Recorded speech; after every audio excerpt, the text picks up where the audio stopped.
It's a constant. It's a maximum. It's a maximum or a minimum. If it's 0 on the derivative, it's a max or a min on the original function.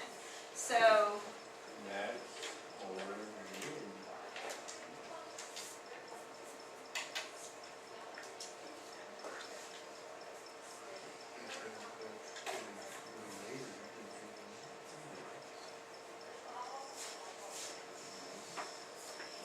if the derivative is greater than 0, remember what derivative means. What's a derivative? Slope of the tangent line. So if the derivative or the slope of the tangent line is greater than 0 or positive, what does that mean about the original function? It's increasing. Oh.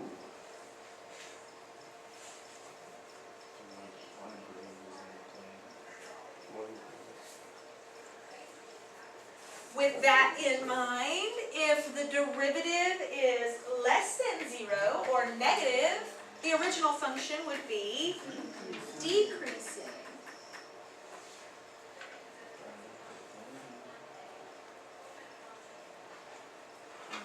All right, this next thing changes from positive to negative, kind of goes with the top thing, equals 0. If it changes from positive to negative, what is it on the original? It's a maximum.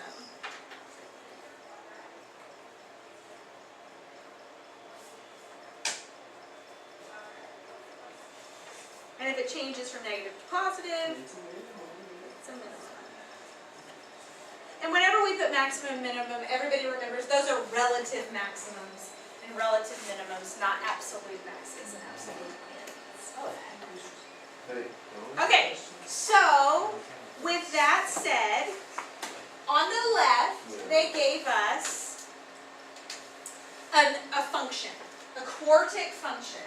And they want us to sketch a possible graph of the derivative. Now, first of all, the original function is quartic. What should the new function look like? It should be cubic, because it's always one less, right? The things that are important, and we notated them all up here. Relatives max and mins are going to be zeros on the derivative. So that's important.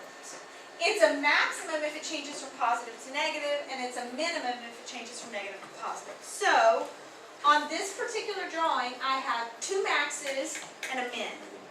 So how many zeros am I going to have on my derivative? 3. You should have one derivative for each max or min. So my first maximum, if I'm reading from left to right, occurs at negative 4. Which means you're going to have a 0 at negative 4.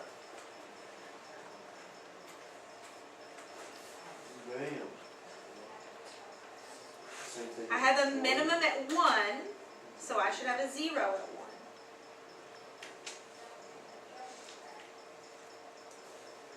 And I have a max at 5, so I should have a 0 at 5.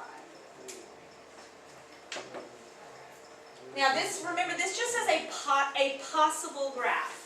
So it's not exact. We don't know how high our curves and things are going to go. But I do know, in this case, this was a maximum. So at that 0, what has to be true of my graph? It has to go from positive to negative. So I know this has to go like this, somehow, from positive to negative. This one has to go from positive to negative. So right here, I have to go from positive to negative also. And what about this one? Negative to positive. So because I get to do that, I can just connect these. And it's a cubic function. Yeah, it's not that bad. I understand. Oh.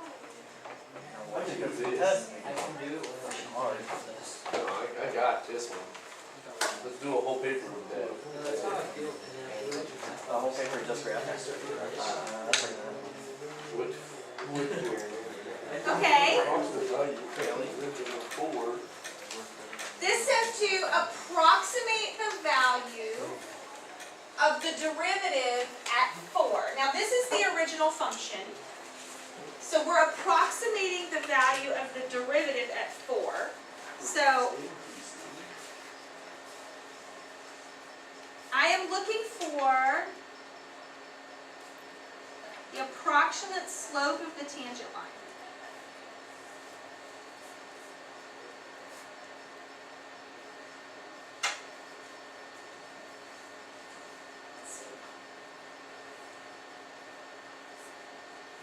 Okay, so I am looking for the slope of the tangent line right here. Now, I am going to, instead of using it graphically, I am going to approximate this because I've been given 2 exact points, one on either side.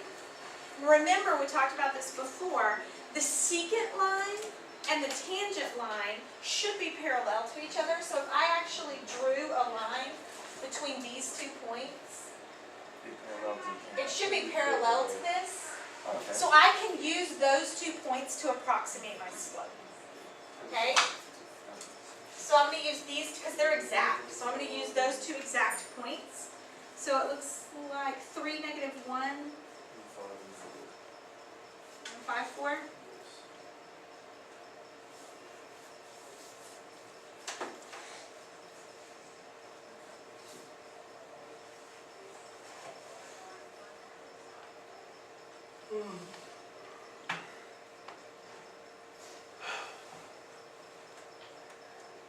Five halves?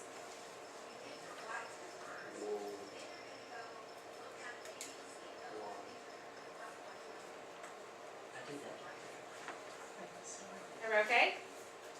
So I just use these 2 points, plug them into slope formula, 4 minus -1, give me 5, and 5 minus 3. And I got approximate. And I put the wavy lines because we're approximating. So this is an approximate 5 halves. All right, number 2. At what value of x is f prime of x equal to 0? So we are looking at the original function. They're asking me for the derivative to equal 0. The other maximum minimum. At the maximums and minimums. So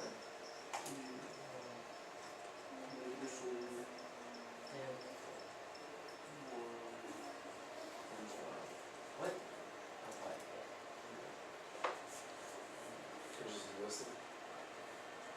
So x equals negative 4? 1.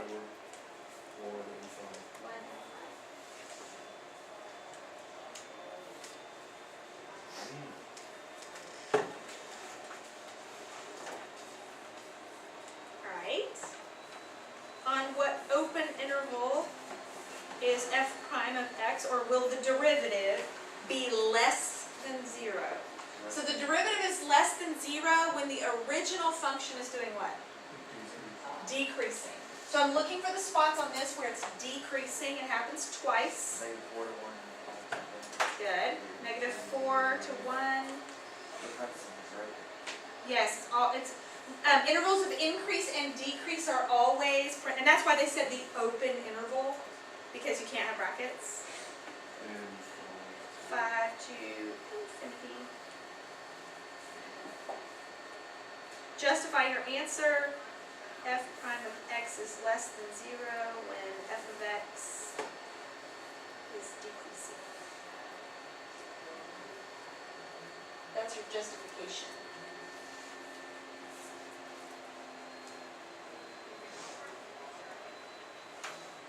So when is the derivative greater than 0?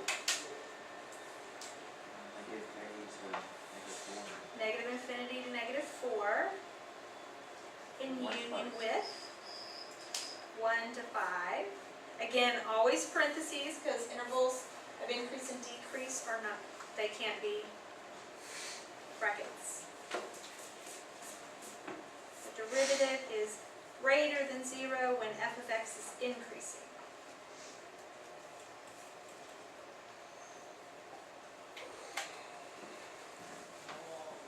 At what value of x does the graph of the derivative go from being below the x-axis to being above the x-axis?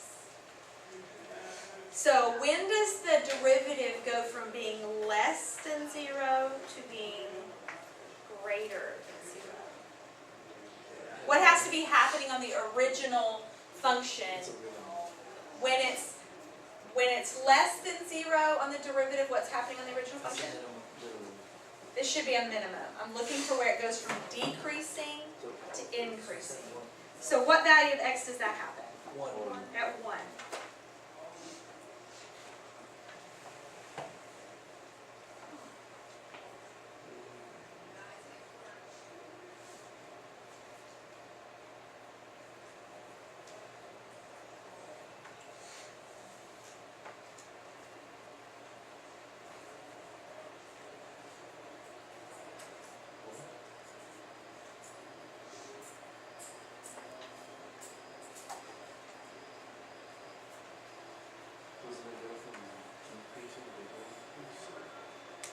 Yes.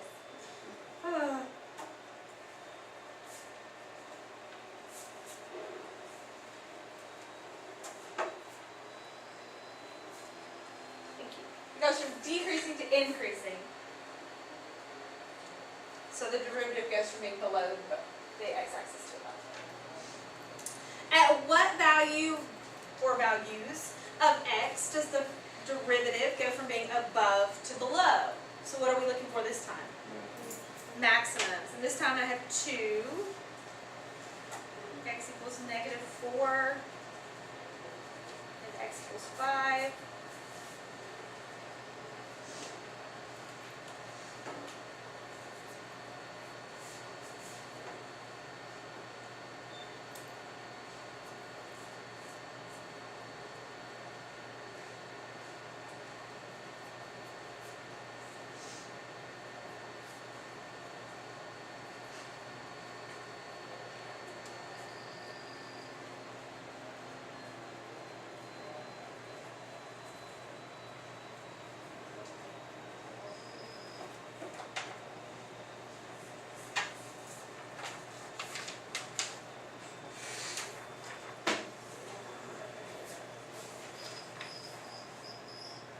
Are we good? So far, so good? It's alright.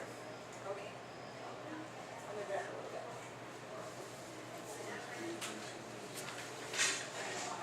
There's probably a couple of different ways you could have said this, but they did ask for some sort of justification. They want to make sure that you didn't just accidentally get it right. Okay. If you accidentally get it, you usually get a point though. You just don't get all the points. Okay, so next they've given us a new graph. This time, notice, they gave us the graph of the derivative instead of giving you the graph of the original function like they did on the previous page. So this time we have the derivative, and they're going to ask us questions about the original function. Okay, so we've got the derivative on the interval of -3 to 4. On what open interval is the graph of f of x, the original function? On what interval is it increasing? And justify your reasoning. So where will it be increasing? Yes, you do know. That's part of it. When the original graph is increasing, what is true about the derivative?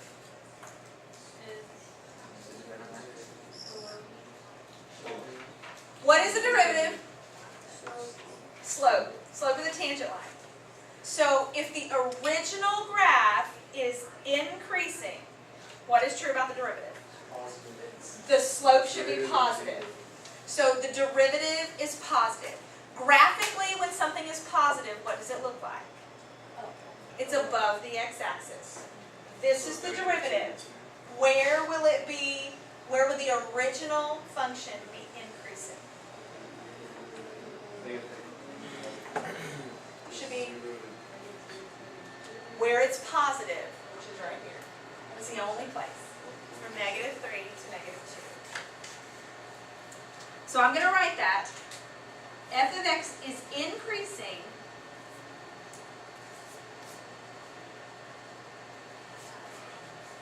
where the derivative of f of x is positive.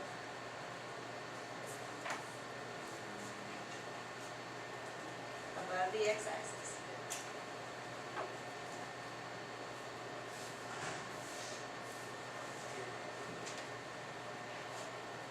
that occurs on the interval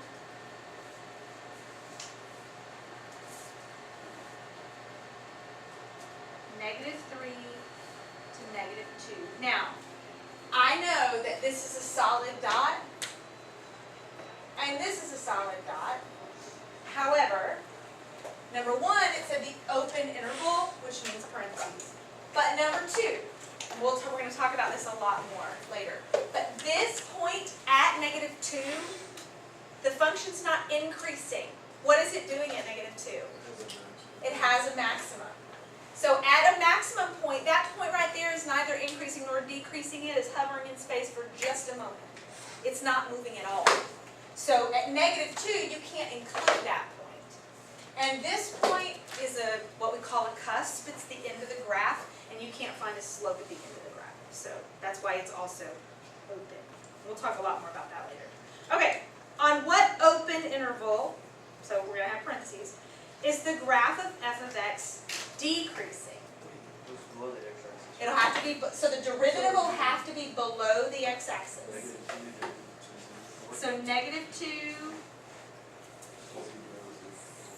Okay, good.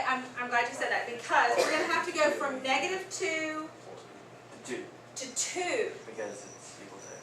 Right, because right here, so this, even though the graph behavior changed, and there's a reason for it, which we'll learn later, but even though the graph behavior changed, it is still below the x-axis. So this can all still be part of one solid piece, but that, yeah, that changed because it actually equals 0 right there, so that one we do have to stop. So it's -2 to 2.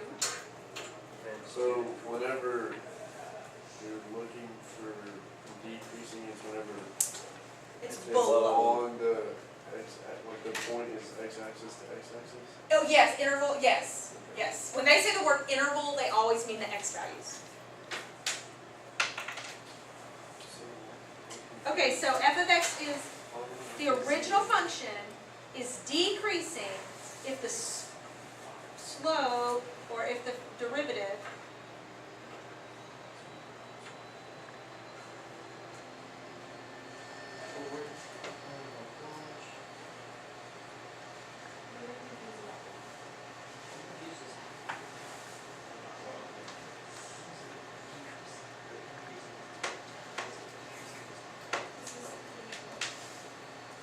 So, okay, why wouldn't you put -2 to 0?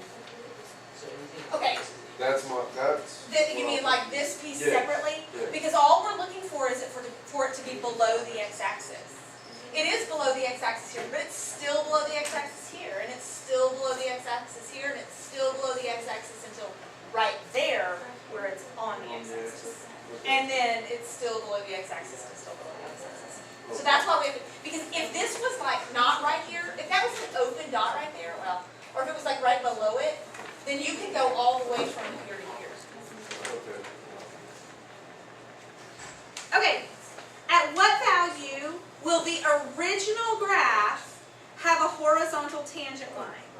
Now, if the original graph has a horizontal tangent line, what does that mean is happening on the original graph? It's a max or min. Those are easy for us to identify already. On the derivative, what do max and mins look like? X-intercepts. Zeros. They're zeros. X-intercepts. They're the zeros. So, f of x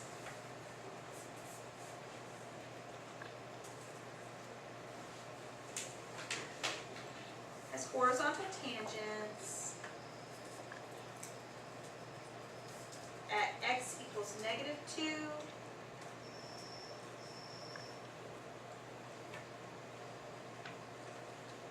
and x equals 2,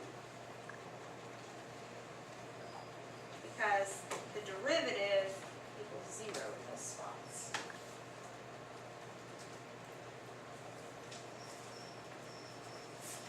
Now that we've identified the two places, it asks us which of those places, if any, are relative maximums. Are either of them relative maximums? -2, and how do you know that? Because this graph that's going down. Very good. It goes from positive to negative. So in this case, f of x has a max at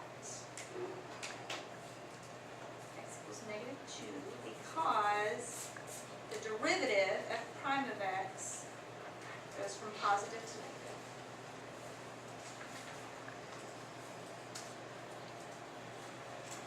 Before I forget to tell you, remember you've got unit circle, quadrant 1, 2, 3 Oh, Yay. tomorrow. yeah. What value does the original graph have a relative minimum? Does it have a relative minimum? No, Because it it's doesn't. still Now, negative, and we'll learn more about this later. We have something, But it's negative. we have something right here, but we don't know what it is because this goes negative to negative. So it doesn't have a relative minimum. It's a hole. It's something. No idea. No. So, what? So is this one of those things that you put Jesus in the answer? We just don't know enough yet.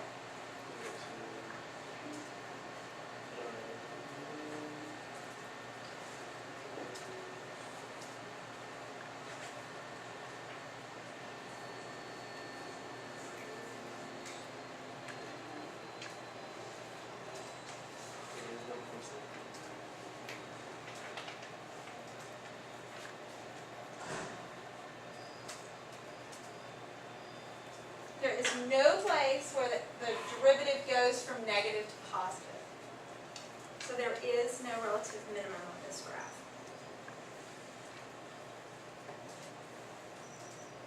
What is the slope of the tangent line to the graph at x equals 0?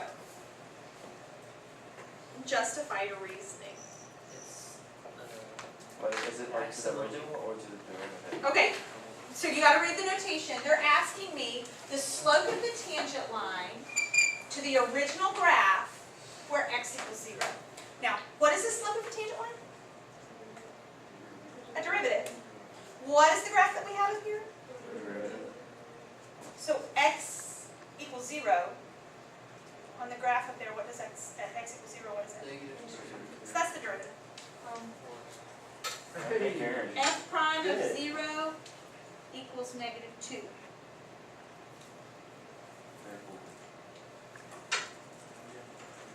What does it x equal 0 in two places? Yeah. This one, negative. What? Does x equals 2 in two places?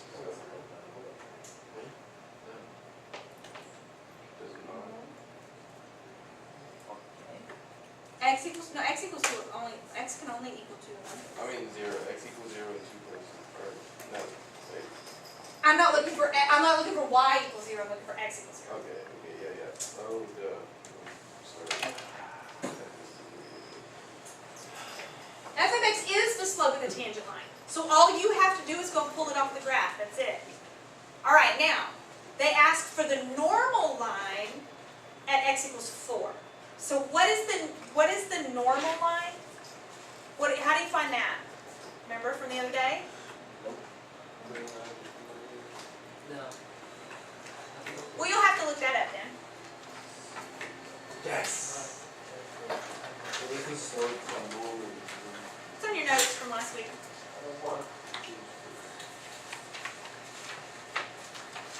Alright, so that was all the graphical information.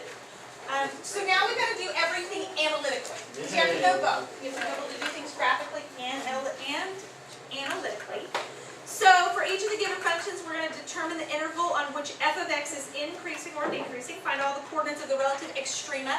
Extrema is just the plural word that is maximums and minimums all together. And it's all the maxes and mins together, both relative and absolutes. Okay, unless otherwise notated, perform the analysis on all values from negative infinity to positive infinity. They just mean they're not capping us off at for specific interval. Provide justification for your answers. Alright, so we have, this time, they gave us the original function. If we're going to find our maximums and minimums, then we need to know where the derivative equals 0. So the first thing we need to do is find the derivative. Lucky for us, it is already in polynomial form. Makes this super easy.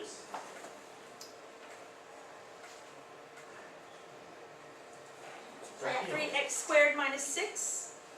I am looking for where it equals 0, so I'm just going to put 0 on the other side.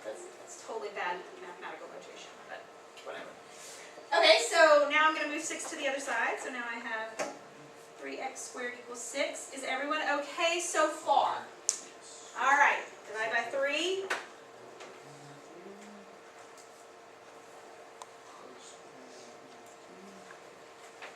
X squared equals 2. Take the square root of both sides. Don't forget you always have 2 answers when you take a square root. X equals positive and negative square root 2 because square root of 2 is a nasty decimal. It is irrational, so we'll just leave it as the square root of 2. Everybody good? All right, now we know that we have zeros at both positive square root of 2 and negative square root of 2. What we don't know is what the behavior is at both of those places, so we have to find it. So you're going to set up a number line. Oh, it's just so hard. There's negative square root of 2. There's positive square root of 2.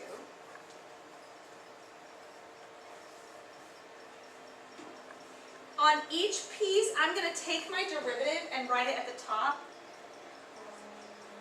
Just write like that.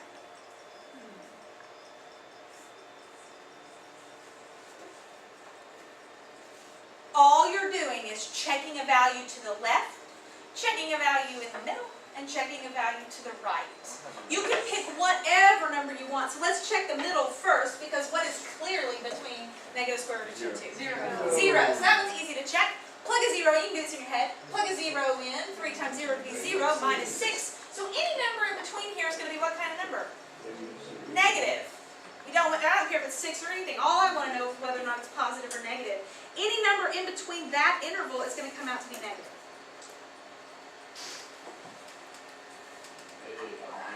All right, anybody know what number might be to the left of the negative square root of 2? Negative 10. Negative 10 would definitely be to the left. We could try that. Let's do negative 10. We plug negative 10 in, square negative 10, and you get 100. 3 times 100 minus 6, positive or negative over there? Positive. Do the same thing on the right-hand side. We plug in 10. 10 squared is 100. 3 times 100 is 300. Minus 6, that's definitely positive. So we now know the behavior of our graph. At this 0, it goes from positive to negative. So this is a maximum. And at this 0, it goes from negative to positive. So this one's a minimum. Okay, so with all that said, let's go back and look what they want from us. We'll write that. I guess let's write square root of negative 2. X equals square root of negative 2 is a maximum.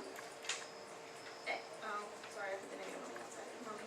X equals square root of 2 is a minimum, which we just found. Now, we have not found the coordinates of the extrema. What does the word coordinates mean I need? X and Y. X and Y. Currently, I just have X, but we're partway there. I have my part of my extrema. I have the X value of my extrema. But I still need to find intervals over which it is increasing or decreasing, and then I need the Y values of my extrema. Okay, but if you have this, you pretty much know whether or not it's increasing or decreasing. Yes? I thought you had your one value because it was square equals 0. You have of the f of x, not yeah, you do. You have your y value of your derivative, but we remember the stuff at the top. So then we make the plug square root of 2 into our actual function. Yes, you're going to plug square root of 2 back into this. In just a second, let's do increase and decrease first because that's easy enough.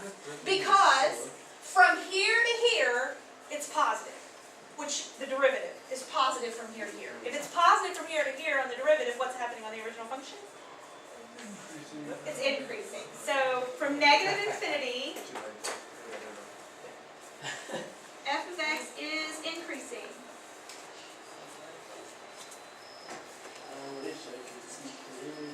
From negative infinity to negative square root 2. And it's increasing again from here to here, because my derivative is positive.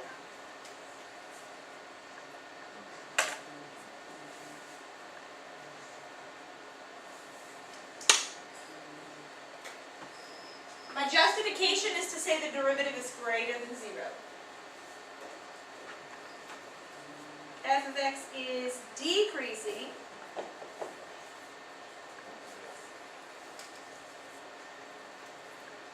from negative square root 2 square root 2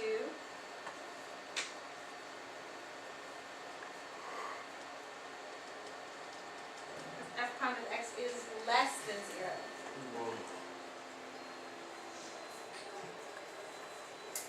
Okay, so now let's go ahead and find our y values. So we can have the coordinates of our extrema. So you're plugging into the original function. So f of x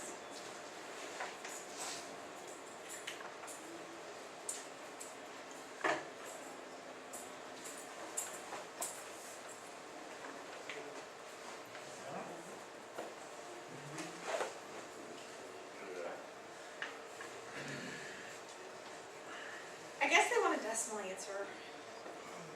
I guess I can figure it out. It'd be negative 2 square root 2 minus or plus 6 square root 2. Oh, I guess we can figure it out. What? Okay, because this means, right, to do this, negative square root of 2 times negative square root of 2 times negative square root of 2. Oh. We'll start there tomorrow. Saved by the bell. So no homework? Still learning. You have the web assignment. Oh, yeah. And you have still day, whatever, 14 or whatever. Just last time.